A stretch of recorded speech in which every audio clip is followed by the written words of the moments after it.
এই দুনিয়া হচ্ছে সিজনুল লিল মুমিন। নবীজি বলছেন আর দুনিয়া সিজনুল লিল মুমিন, দুনিয়া মুমিনদের জন্য কারাগার। কারাগার মানে যেখানে আমি স্বতন্ত্র স্বাধীন নই। এখানে প্রশাসন অনেক ভাই বোন আছেন, তারা জানেন কারাগার কি জিনিস, আর যারা দুই একবার যাওয়া আসা করেছে ওরা জানে কি জিনিস। এখানে আপনার কোনো ব্যক্তি স্বাধীনতা নাই। আপনি আপনার ইস্তেঞ্জা করবেন, শিশি যেতে পারবেন না, আপনি পারমিশন নিতে হবে, তারা নিয়ে যাবে তারপরে যেতে পারবে, তাও হ্যান্ডকাপ পরিয়ে। দুনিয়া সিজনুল লিল মুমিন, দুনিয়া মুমিনদের কারাগার। এখানে আপনি খেতে পারবেন না, খাবার আসবে তারপর খাবেন। ঘুমাতে পারবেন না, যখন ঘুমানোর আদেশ দিবে তখন ঘুমাতে পারবেন। তাও কতক্ষণ ঘুমাবেন তাও ফিক্স করা। মানে কারাগার মানে কি? যেখানে আপনার ব্যক্তির স্বাধীনতা চলে না, যেখানে আমি চলবো একটা সিস্টেমের আওতায়। এখন নবীজি বলছেন দুনিয়াটাই হচ্ছে কারাগার। আর এই দুনিয়ায় কেমন করে আমি প্রবৃত্তির দাসত্ব করতে পারি, কেমন করে আমি আল্লাহকে বলে নামাজ বাদ দিতে পারি, কেমন করে জাকাত সেই কবে ফরজ হয়েছে, মিল ইন্ডাস্ট্রিজ ফ্যাক্টরিজ করেছি, জাকাত দিই না। রমজান মাস যায় আসে, রোজাও রাখি না, তারাবি পড়তে পারি না। কোরআন আমার সামনে মানুষ তেলাওয়াত করে, কোরআন আমার ঘরে পড়ে আছে, শেলফের উপরে ধুলাও আছে, শেলফের উপরে কোরআন ধুলাওয়ালা, ধুলো মাখা। কোরআন পড়ার তৌফিক হয় না, নবীর হাদিসগুলো চর্চা করার তৌফিক হচ্ছে না, ইসলামিক বইপত্র পড়তে পারি না। এই কারাগারের জীবনে বসে আমি একটা মেয়ের পিছনে দৌড়াচ্ছি, মাদক খাচ্ছি, জেনা করছি, কোনো সময় ধর্ষণ করছি, কোনো সময় সুদ খাচ্ছি, ঘুষ খাচ্ছি, দুর্নীতি করছি, এই কারাগারের জীবনে বসেই, যেখানে আমার কোনো ব্যক্তি স্বাধীনতা নাই। তাহলে কারাগারের জীবনের মেয়াদ যখন শেষ হবে, যখন তাকে এখান থেকে বের করে নিয়ে আসা হবে, অর্থাৎ মৃত্যু, তখন তার সাথে কীরকম রিমান্ডে আচরণ করা হবে এটা ভালো করে বুঝে না। নবীজি বলছেন আদ-দুনিয়া সিজনুল লিল মুমিন ওয়াল জান্নাতু লিল কাফির। কাফেরদের জন্য, মুশরিকদের জন্য এই দুনিয়াটা হচ্ছে জান্নাত। জান্নাত মানে কি? যা ইচ্ছা তাই করতে পারবে। জান্নাত মানে কি? আপনি চাচ্ছেন আল্লাহ আমি এখন একটা খামর চাই, শরাব আপনার সামনে হাজির, চিন্তা করার সাথে সাথে। জান্নাত মানে কি? আল্লাহ আমি আপনাকে দেখতে চাই, আল্লাহকে আপনি দেখতে পারবেন। জান্নাত মানে কি? আপনি মধুর নহর, দুধের নহর, পানির নহর, শরাবের নহর, হুরুন ঈন চতুর্দিকে ঘোরাফেরা করছে। একজন নিম্নমানের জান্নাতি, মানে সবচেয়ে শেষের দিকে যারা জান্নাতে যাবে, তাদের সাথেই দুজন করে হুরুন ঈন, আহান পরিবার তো আছেই, গিলমান পানপাত টুনে চারপাশে ঘোরাফেরা করবে। জান্নাত মানে কি? যেখানে যা ইচ্ছা তাই করা যাবে, বলার কেউ নাই, বাধা দেওয়ার কেউ নাই, সেখানে কোনো মৃত্যু নাই, সেখানে কোনো অহেতুক কথাবার্তাও নাই, কোনো গান গল্প নাই, কোনো মিথ্যা নাই, কষ্টের ক্লেশ মাত্র নাই, থুতু ফেলতে হবে না। জান্নাত মানে থুতু ফেলতে হবে না, জান্নাত মানে হাঁচি হবে না, নাক ঝাড়তে হবে না, জান্নাত মানে ইস্তেঞ্জা পেশাব পায়খানা করার টেনশন নাই। মানুষ খাবার খাবে, একটা ঢেকুর তুলবে, ব্যাস খাবার হজমে। আর জান্নাতের সবচেয়ে বড় বিষয়টা কি? আল্লাহ পাককে আমরা এই চোখ দিয়ে দেখতে পারবো ইনশাআল্লাহ। আর তার সমকক্ষ একটা বিষয় হচ্ছে আল্লাহ পাক বলে দিবেন যে আমি তোমাদের সবার উপর সন্তুষ্ট হয়ে গেলাম, যাও কোনোদিন অসন্তুষ্ট হও, ব্যাস। এখন আপনি যত কিছুই করেন এই বস্তুবাদী জীবনে, মনে একটা ভয় থেকে যাবে। আপনি বিশ্ব নেতা হয়েছেন, বড় শিল্পপতি হয়েছেন, পলিটিশিয়ান হয়েছেন, ইকোনমিস্ট হয়েছেন, মনে একটা ভয় থেকে যাবে যে মরতে আমাকে হবে, আল্লাহ আমাকে ধরবেই, হিসেব আমাকে দেওয়া লাগবেই, কবরে আমাকে একাই যাওয়া লাগবেই, আমাকে কিয়ামতের মাঠে দাঁড়াতে হবে আল্লাহর সামনে। মনে একটা ভয় কাজ করে, যদিও বাইরে মানুষ দেখায় যে কোনো ভয় নাই। মানুষ বাইরে অভিনয় করে, মানুষ সমাজের মানুষের সাথে বাইরে একটা অভিনয় করে। কোনো ক্ষেত্রে আমরা নিজেরাই নিজেদের সাথে অভিনয় করি। কথা সাহিত্যিক হুমায়ুন আহমেদের নাম শুনেছেন? ইন্তেকাল করেছেন। একটা সময় ছিল আমরা স্কুলে পড়তাম, কলেজে পড়তাম, মাঝে মাঝে টুকটাক এ ধরনের কিতাব বইপত্র পড়া হয়েছে, হিমু, মিসির আলী এইসব পড়া হয়েছে। শরৎচন্দ্র, বঙ্কিমচন্দ্র, রবীন্দ্রনাথ, নজরুলের কবিতাগুলো, ইভেন শেক্সপিয়ার, অ্যাডাম স্মিথ সহ, যিনি অর্থনীতির জনক। যাই হোক, তিনি তার বইয়ের মধ্যে লিখেছিলেন যে এই পুরো দুনিয়াটা হচ্ছে অভিনয়ের মঞ্চ। কথা সাহিত্যিক তিনি বলছেন তার মতো করে এই পুরো দুনিয়াটাই অভিনয়ের মঞ্চ, আর আমরা সবাই নিজ নিজ জায়গায় অন্যের সাথে অভিনয় করছি। কোনো ক্ষেত্রে আমরা নিজেরা নিজেদের সাথে অভিনয় করছি। তিনি বলছিলেন আমরা সবাই অভিনেতা, আর সবচেয়ে বড় অভিনেতা হচ্ছে পলিটিশিয়ানরা। কারণ তাদেরকে অনেক বড় মঞ্চে অভিনয় করতে হয়। এটা আমার কথা না, হুমায়ুন আহমেদের কথা, পড়ে দেখেন। তো আল্লাহ পাক পাঠিয়েছেন তার ইবাদত করতে, আর এই বস্তুবাদী জগৎ আমাদেরকে ভুলিয়ে দিল কিভাবে?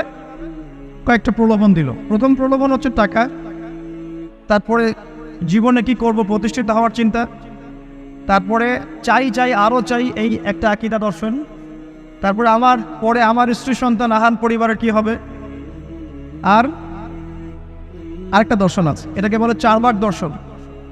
এবং দুঃখের সাথে বলতে হয় আমাদের রবীন্দ্রনাথ ঠাকুর কিন্তু এই দর্শনের মানুষ ছিলেন। চারবাক কীরকম?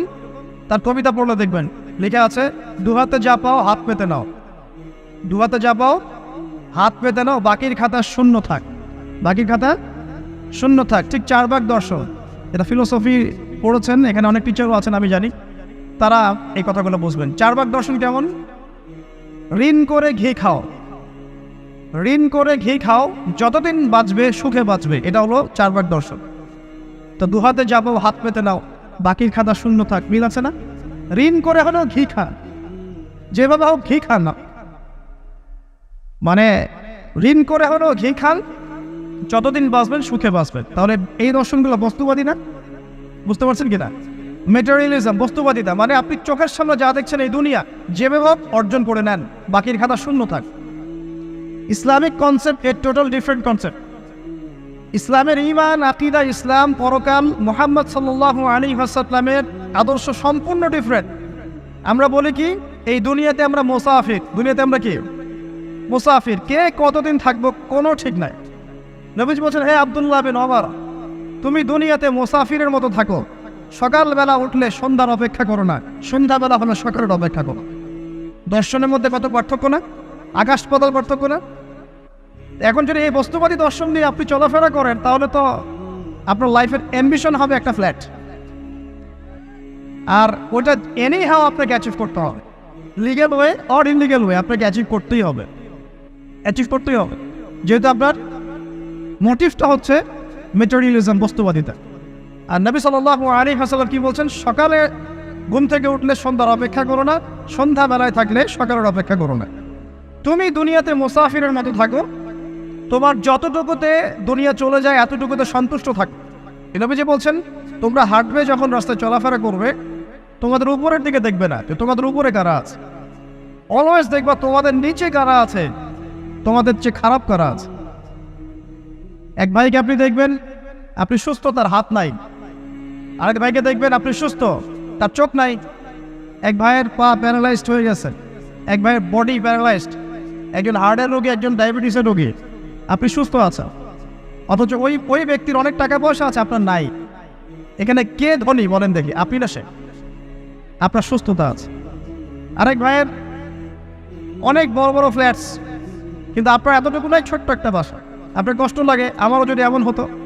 ওই বাসায় গিয়ে দেখলেন যে ইন্টারনালি সে ব্যক্তি সুখে নাই, তার পরিবারে অশান্তি, তার পরিবারে হৃদ্যতা ভালোবাসার বন্ধন নাই, আপনার পরিবারে আছে।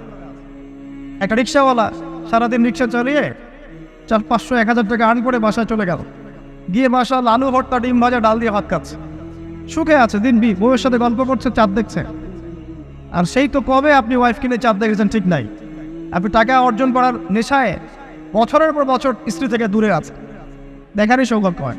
আসলে সুখ কাকে বলে? সুখটা কি জিনিস? ঢাকাবাসীকে সুখ বোঝানো দরকার। সুখটা কি জিনিস?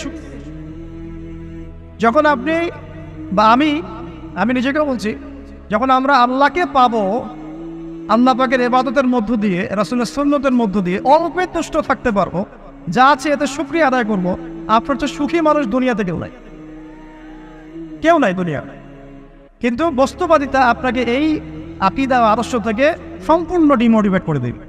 আপনাকে খালি চাই আরও চাই, ওই যে দু হাতে যাবো হাত পেতে নাও, বাকির খাতা শূন্য থাক। আর আমাদের দর্শন, দু হাতে যা পাও হাত পেতে নাও না, বরং দুনিয়াতে যতটুকু পাও এতটুকুতে সন্তুষ্ট থাকো, বাকির খাতা শূন্য থাক না, বাকির খাতা পূর্ণ হোক। মানে পরকালটা বাকির খাতা না, পরকালের বাকির খাতাটা পূর্ণ হোক। প্রয়োজনে দুনিয়ার সব চলে যাক, প্রয়োজনে দুনিয়ার সব যদি চলেও যাক, তারপরে বাকির খাতা কি হোক? পূর্ণ হোক। এটাই আল্লাহ রাব্বুল আলামিন সূরা আ'লার মধ্যে বলছেন, বাল তু'থিরুনাল হায়াতাদ দুনিয়া, তোমরা এই দুনিয়ার জীবনটাকেই প্রাধান্য দিয়ে থাকো, ওয়াল আখিরাতু খায়রুন ওয়া আবকা, কিন্তু আখিরাত হচ্ছে সবচেয়ে উত্তম এবং চিরস্থায়ী। তো প্রিয় ভাই এবং বোনেরা যারা আলোচনা শুনছেন, আজকে আমাদের প্রথম সবক হওয়া উচিত দুনিয়ার নেশায় আমরা না পড়ি। আল্লাহ পাক আমাদেরকে তৌফিক দান। এর মানে এই না আমরা দুনিয়ার প্রোগ্রেসে যাব না, অবশ্যই যাব, আমরা অবশ্যই যাব। পুরো ন্যাশন জাতিগতভাবেই আমাদেরকে এই ওয়ার্ল্ডের সমকক্ষ তো হতে হবে, হবে কি না? আমরা কি ওয়ার্ল্ডের সমকক্ষ হতে পেরেছে? আপনাদের কি মনে হয় যে মিলস, ইন্ডাস্ট্রিজ, ফ্যাক্টরিজ, সেতু, ফ্লাইওভার এইগুলো করলেই মনে হয় যে ওয়ার্ল্ডের সমকক্ষ হওয়া যায়? প্রত্যেক জনগণ ভিতর থেকে সুখী কিনা, তাদের অন্ন, বস্ত্র, চিকিৎসা, শিক্ষা, বাসস্থান, এই যে মৌলিক চাহিদা, বেকারত্ব ঘোচানো, 3 বেলা খাওয়া খেয়ে পরে বাঁচা, জীবনের অধিকার, সিকিউরিটি, এই জিনিসগুলো আমাদের নিশ্চিত হচ্ছে কিনা, এটা হচ্ছে আপনার উন্নতির মানদণ্ড। উন্নতির মানদণ্ড কি? আমরা এখন যেখানে আছি না, 1776 সালে অ্যাডাম স্মিথ তার চেয়ে আগের জায়গায় ছিল। 1776 সালে অ্যাডাম স্মিথ একটা বই লিখেছেন, তার নাম হচ্ছে যে দ্য ওয়েলথ অফ নেশন, এই কিভাবে একটা রাষ্ট্রের ওয়েলথ ফাংশন করে। ওই 1776 সালে তিনি যে চিন্তাগুলো করেছেন, এখন পর্যন্ত আমরা সেই চিন্তা বাস্তবায়ন করতে পারি নাই। 1776 সালের চিন্তা, কিন্তু ওই চিন্তা বাস্তবায়ন করেছে পশ্চিমারা। পশ্চিমা সভ্যতা যেটা আপনি দেখছেন দাঁড়িয়ে আছে, এই একটা বইয়ের উপর দাঁড়িয়ে আছে। যেমন একটা এক্সাম্পল দিই, আলোচনা আর কঠিন হয়ে যাবে, অন্যদিকে যাব। আমরা মনে করি যে অর্থনীতি আমরা নিয়ন্ত্রণ করব, ঠিক আছে, অর্থনীতির পুরো বিষয়গুলো আমরা নিয়ন্ত্রণ করে আমরা সমৃদ্ধি নিয়ে আসবো। আসলে বিষয়টা কি জানেন? অর্থনীতির নিজের একটা ফ্লো আছে, ও নিজেই নিজেকে নিয়ন্ত্রণ করে, এবং তার উপর একটা ইনভিজিবল হ্যান্ড থাকে, অদৃশ্য হাত, যেটা আমরা বলি আল্লাহ রাব্বুল আলামিন। আল্লাহ রাব্বুল আলামিন এই পুরো অর্থনীতিকে নিয়ন্ত্রণ করেন। আমরা যখন সেটাকে ইন্টারফেয়ার করতে যাব, তখন ইকোনমি কলাপস করে যাব। এই যে করছে কলাপস। আরো ব্যাপার আছে, শুধু ব্যবসা, অর্থনীতি, এক্সপোর্ট ইম্পোর্ট, এগুলোকে তিনি জাতির মানদণ্ড বলতেন না। তিনি বলতেন যতক্ষণ পর্যন্ত জাতির প্রত্যেক ব্যক্তির মধ্যে এথিক্স না আসবে, নীতি যতক্ষণ পর্যন্ত না আসবে, আপনি করাপশন থামাতে পারবেন না। তাই হয়েছে না? শুধু ব্যবসা না, আদর্শ কতটুকু আছে? এই যে আপনি দেখছেন বিভিন্ন জায়গায় ভেজাল খাবার খাওয়াচ্ছে, ওদের কি টাকার অভাব আছে? ওদের টাকার কিন্তু অভাব নাই। নেম ফ্রেমের কোনো ঘাটতি আছে? এস্টাবলিশড বিজনেস, তাহলে কেন আপনাকে ভেজাল খাওয়াবে?